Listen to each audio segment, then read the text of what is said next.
সাল্লাল্লাহু আলাইহি ওয়াসাল্লাম একবার আলী রাদিয়াল্লাহু তাআলা আনহুকে একটি উপদেশ দিয়েছেন, সেই উপদেশটি শোনাই। আলী ইবনে আবি তালেব বর্ণনা করেছেন, তিরমিজিতে হাদিসটি রয়েছে, হাদিসটি হাসান। বলছেন রাসূলুল্লাহ সাল্লাল্লাহু আলাইহি ওয়াসাল্লাম একবার বলেন, কাল আল্লাহু ইয়া আলী, হে আলী, জামাইকে বলছেন, হে আলী, সালাসুন লা তুআখিরহা, তিনটি বিষয় বিলম্ব করিও না। আর আজকালকার শিক্ষার জামানায় অধিকাংশ মানুষ এই ক্ষেত্রগুলিতে বিলম্ব করছে। as-salatu ইযা আতাত, নামাজের যখন ওয়াক্ত হয়ে যাবে, নামাজের সময় হয়ে গেছে, তাড়াতাড়ি নামাজ পড়ো। এমন নয় যে না খেলাটা দেখে নি, না আমার কাজটা সেরে নি, পাক শাক সেরে নি, এই করিয়াছে পরে নামাজ পড়ে নেবে। এখন তো 11:30 12টা হইলো, আচ্ছা 2টোর সময় পড়লেও তো চলে জোহর। আচ্ছা শুয়েছি, আসর নামাজ 5টার সময় পড়লেও তো চলে না।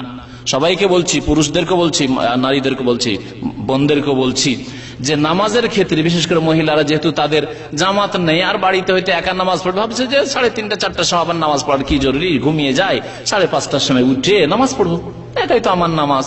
পুরুষদের না হয় জামাতের ব্যাপার স্যাপার আছে, জামাত 3:30 পৌনে 4টে না গেলে জামাতটা পাবো না।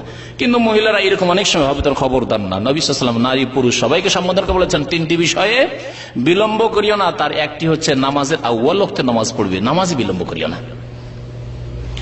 আর কি বলছেন যে ওয়াল জানাজাতু ইযা হাযারাত, জানাজা মারা গেছে আর গোসল দেওয়া হয়ে গেছে, ব্যবস্থা হয়ে গেছে, এখন আর কোন রকমের আইনগত বাধা নেই, কোনো বাধা নেই।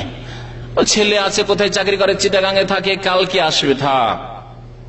ওই মেয়ে আছে অমুক ডিস্ট্রিক্টে আছে, সে আসতে পারবে না, থাক না, কোনো অপেক্ষা নাই, ব্যবস্থা হয়ে গেছে জানাজার, তাহলে তাড়াতাড়ি জানাজার নামাজ পড়ে দাফন করে দাও, দাফনে বিলম্ব করিও না। যত তাড়াতাড়ি তাকে পৌঁছে দিবে ততই তার জন্য কল্যাণকর হবে।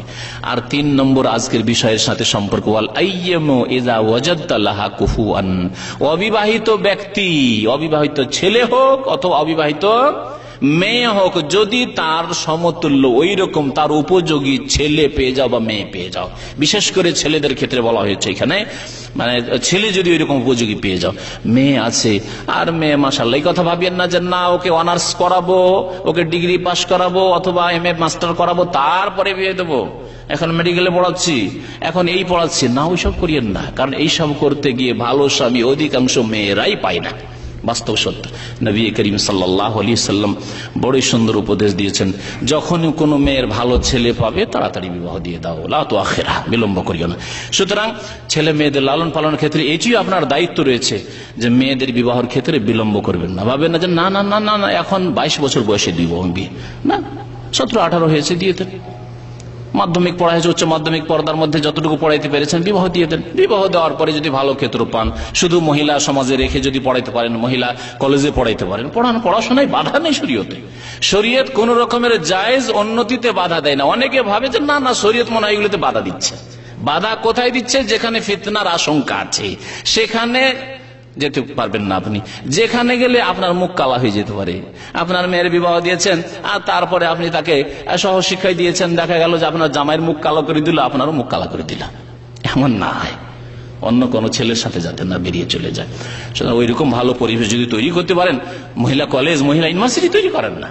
মহিলা ইউনিভার্সিটির জন্য কেন দাবি করছেন না? আজকাল বেহায়া বেপর্দা হওয়ার জন্য দাবি করছে। বিদেশে যাওয়ার জন্য মহিলারা, শুনলাম যে কোন একটি দেশের কথা, যে মহিলারা খাদেমা হয়ে আসার জন্য বিরাট মিছিল করেছে তারা, যে আমরা বিদেশে যাব।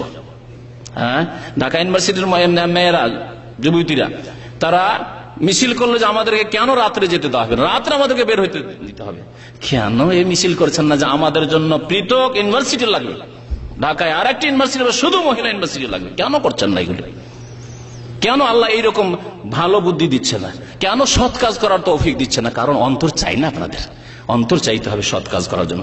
আল্লাহ পাক যেন আমাদেরকে নেক আমলের তৌফিক দান করেন, আল্লাহ পাক আমাদেরকে ভালো কাজ করার তৌফিক দান করেন।